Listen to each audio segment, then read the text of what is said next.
Bonjour à tous, c'est le troisième jour du CES de Las Vegas. BPI France poursuit sa série d'interviews. Je suis actuellement avec Fanny Laitier. Fanny Laitier, bonjour. Vous êtes directrice des fonds propres PME et de la coordination de l'accélération. Vous êtes venue ici au CES de Las Vegas accompagnée d'un certain nombre d'entreprises. Qui sont-elles et comment vous les avez choisies? Bonjour à tous, nous sommes venus avec 13 entreprises, membres de nos accélérateurs PME et ETI. Ce sont des programmes destinés à favoriser la transformation et le changement d'échelle de PME qui visent la croissance à deux chiffres, la conquête des marchés mondiaux et d'ETI qui veulent devenir des champions mondiaux. Nous sommes ici avec elles pour réfléchir à leur transformation digitale. La transformation digitale est un objet de stress pour deux tiers des patrons de PME. Les entreprises de nos accélérateurs, elles, ont compris quelque chose, c'est que les opportunités étaient immenses pour qui voulait bien s'en saisir et qu'aujourd'hui, le sujet n'est pas d'avoir une stratégie digitale, mais tout simplement d'avoir une stratégie dans un monde digital. Si on a compris ça, si on intègre ça à son plan stratégique, alors le digital n'est plus un enjeu défensif, c'est un enjeu offensif. Et c'est pour ça qu'on est là au CES. Donc, quelles sont les thématiques particulières qu'elles sont venues chercher justement ici sur ce salon?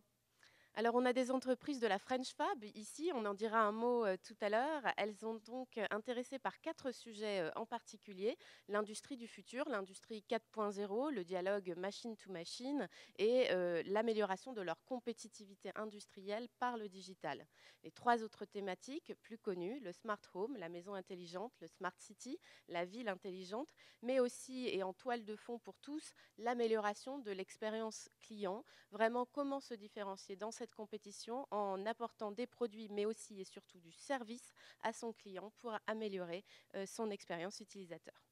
Donc, est-ce que vous pensez que ces entreprises ont trouvé des réponses à ces sujets ici lors de ces salons, via des ateliers, via des rencontres? Écoutez, on est quand même ici dans le chaudron mondial de l'innovation, hein. Le CES, c'est immense. Tout Las Vegas est mobilisé autour de cet événement. La France est la troisième délégation. Je crois qu'on peut donner un petit cocorico sur ce thème. La deuxième délégation en termes de start-up. Et que ce soit auprès des grands groupes que l'on a rencontrés, Engie, Valeo, Orange, La Poste, qui sont là et qui sont extrêmement visibles et qui montrent leurs innovations, ou auprès de la French Tech qui a occupé tout l'Eureka Park et le French Village. Je crois que oui, il y a eu beaucoup d'idées qui ont pu émerger au cours de ces 3 jours.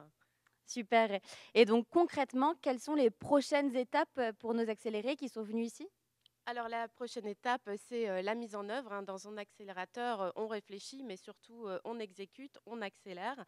Donc mettre en place tous les leviers de croissance, ça veut dire déjà débriefer dans les entreprises, hein, de ce qu'on a vu ici en interne, comment en fait on va transformer ça en action.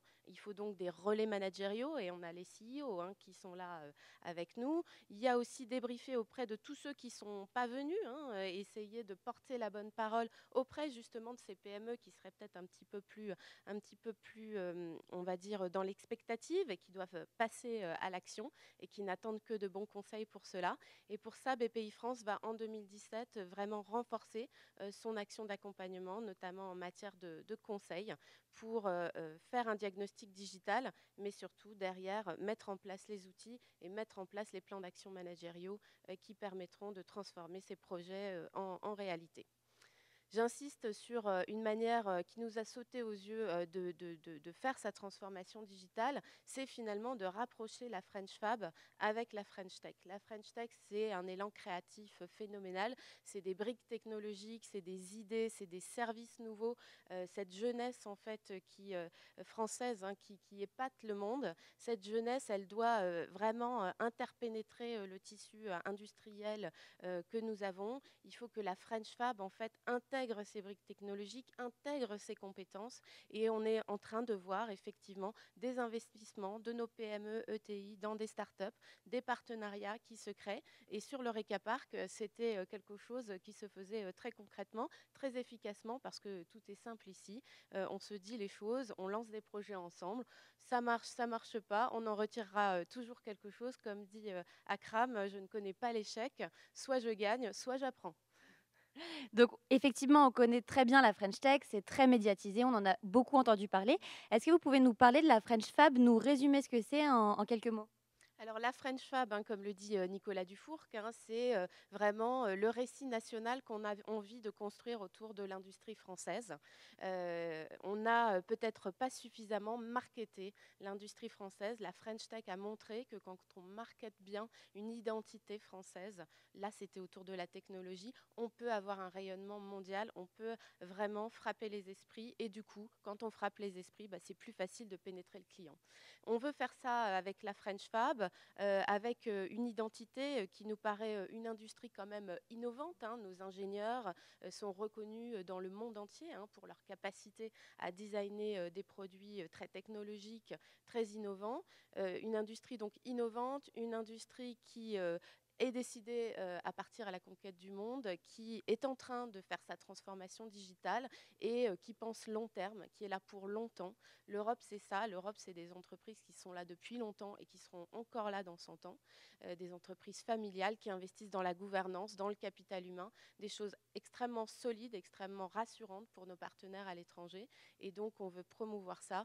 La French Fab, c'est la French Touch appliquée à l'industrie. La French Fab, c'est l'industrie française qui intègre les briques techno de la French Tech. Merci pour cette explication. On est donc au troisième jour du CES. Il reste plus que 2 jours ici pour BPI France. Pour vous, quel est le bilan? Qu'est-ce que sera un CES réussi pour BPI France? Ben, un CES réussi, c'est plusieurs choses. D'abord, c'est un esprit d'équipe, un esprit collectif et beaucoup d'émulation dans le groupe. On a pu voir en fait des entreprises qui, bien qu'étant dans les secteurs différents, se sont challengées entre elles et se sont apportées mutuellement beaucoup. C'est la rencontre avec la French Tech qui était vraiment réussie. Dommage qu'on ait à venir à Las Vegas pour faire ça, mais en tout cas, c'était un gain de temps phénoménal. Mais c'est surtout ce soir, en fait, un débrief très concret que l'on va faire entreprise par entreprise pour savoir ce que l'on en retient, quels sont les produits qui vont être lancés, quels sont les plans d'action qui vont être mis en place, comment en fait on va s'organiser pour faire en sorte que ça débouche commercialement, que ça débouche en termes aussi managérial dans les entreprises. Et donc ça commence maintenant et on fera le point à la fin de l'année. Très bien, on a hâte d'avoir ce point. Merci beaucoup Fanny. Très bon Merci salon. Fanny. Merci à vous tous.